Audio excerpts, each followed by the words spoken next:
I've mentioned about the Illuminati, I've mentioned about the reptilians, I've mentioned about Montauk Point, but I need to give you the history or the backup of all of this. And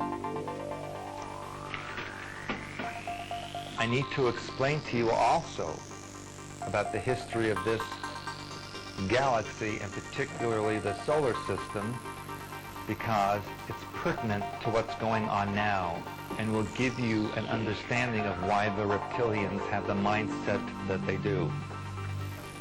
Now, there was a star system, and some of you may remember this from the DNA seminar that I had here about 1.5 years ago.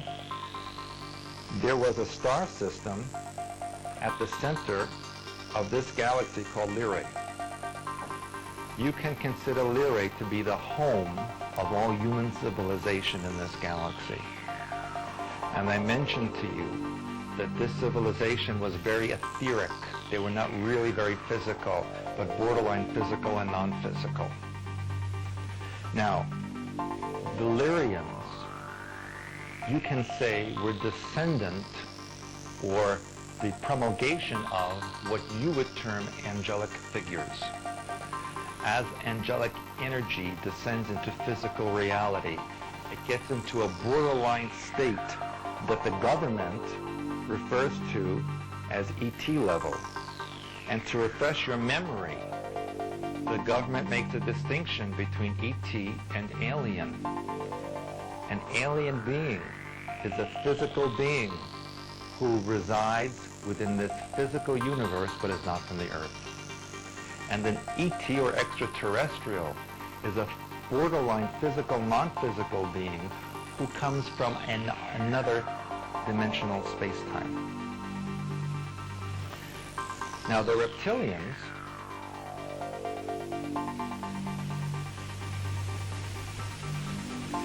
as I mentioned, were not from this galaxy. They appeared in a star system known as Draconis, or Draco. It's commonly referred to as Draco. Originally, I had told you that nobody knew who created them. It was a mystery. But now I can tell you, and I have told you just before, that they were created by what I call the clear people or transparent people.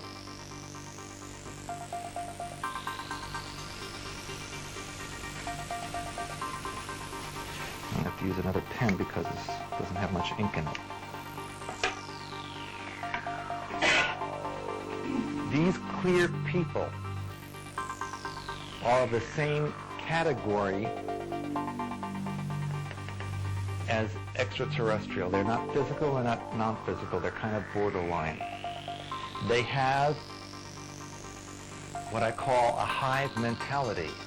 In other words, they exist in a sea of intelligence that is of the same genre of creatures they are. There's really no segregation or individuality. However, this sea of intelligence is very intelligent, and it has dissociated itself somewhat from what you would call God mind, or a universal, inter-universal energy that pervades all things, without which nothing else could exist. And in fact, if you want to judge them as evil or bad, I don't use terminology like that. I used to, but not anymore. Because I've come to learn that there really is no good or bad or evil or positive, negative. It's just intelligence. And everything is the flip side to the other thing. People ask me, do you believe in God? Yes, I believe in God. Nothing exists without it. And then people ask me, do I believe in religion? And I say no, because I know that all religions were created for mind control purposes. God does not have a religion. So when you ask me what religion am I say whatever God is. That's the religion I am.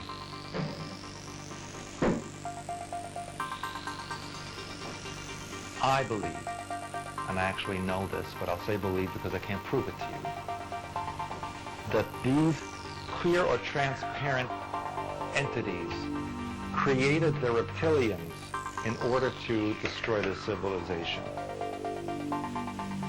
They wanted to create their own little universe under their control. They wanted to be God. Now, this woman that I told you about earlier, who was controlling me and handling me, claimed to be from them. And she told me that I was of them as well, and that we were the only two on the earth. And as incredible as this may sound, she almost proved it to me, or maybe she did prove it to me, because she showed me with my own vision, which, by the way, since I've been here last time, I have my eyesight back, that I could shift myself. And on several occasions, I actually shifted into a creature that looked like a winged lion, like the creature I told you about that I saw in Argentina. They were all along the Congressional building. This is what I saw myself become. And on one occasion, it was so powerful I couldn't shift back to human shape again. I can only imagine how this happened through her ritual and ceremony. She used to evoke a being, and maybe some of you have heard of this being, with this name.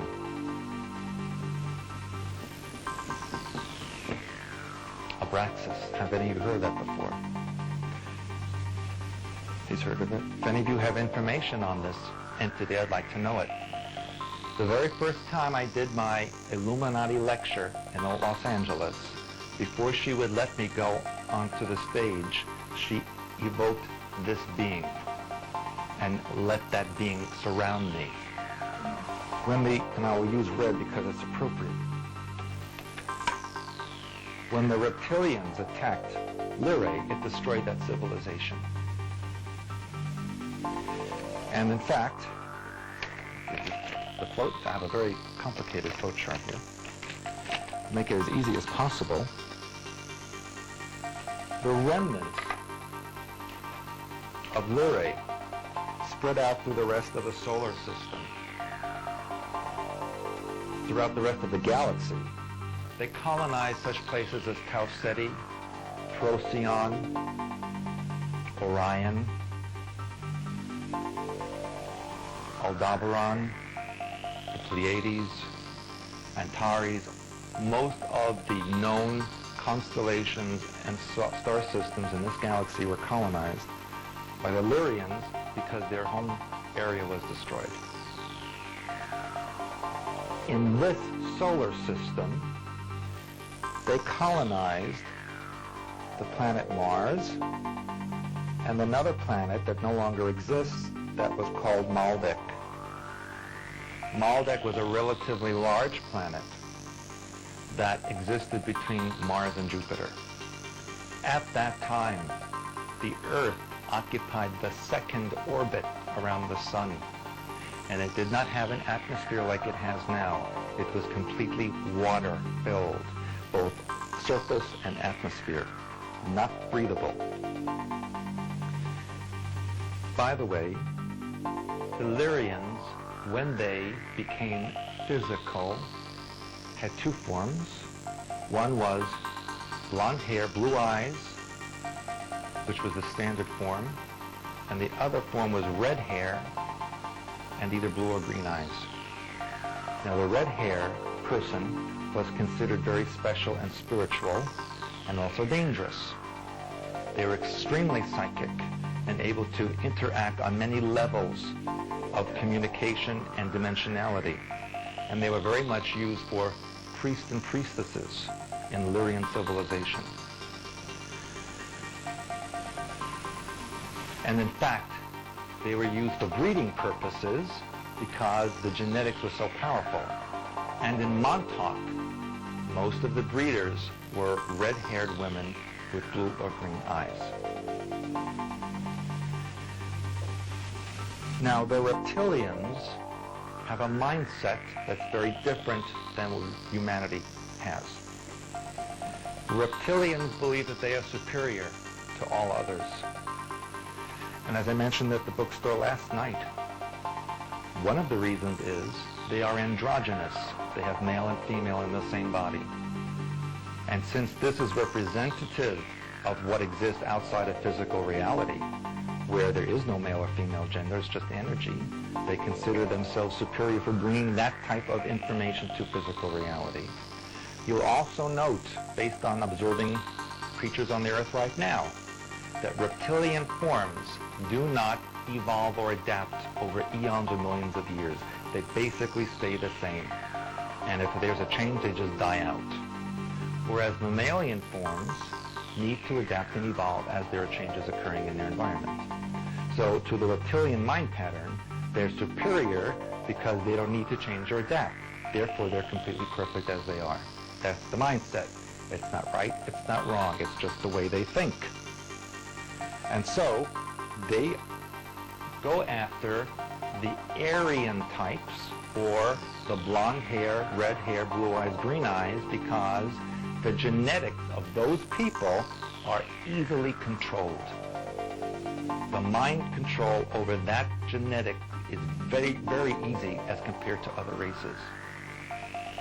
This is why, in history, those who saw globalization or control of this planet wanted to promote the Aryan race as the natural form, because those who did this were being controlled by the reptilians. And they found every reason they could think of to make other civilizations or races look inferior. They manufactured that. And so, those who existed on Mars and Maldek were the blonde-haired, blue-eyed type, with a few of the red-haired, green-eyed types in there as well. Reptilians love to use comets and asteroids. That's their mode of travel and attack. They sent an ice comet into the solar system to destroy the human colonists or the Lyrian refugees on Mars and Maldek. Now, at the time, if I may erase this, at the time, the setup of this solar system was very different.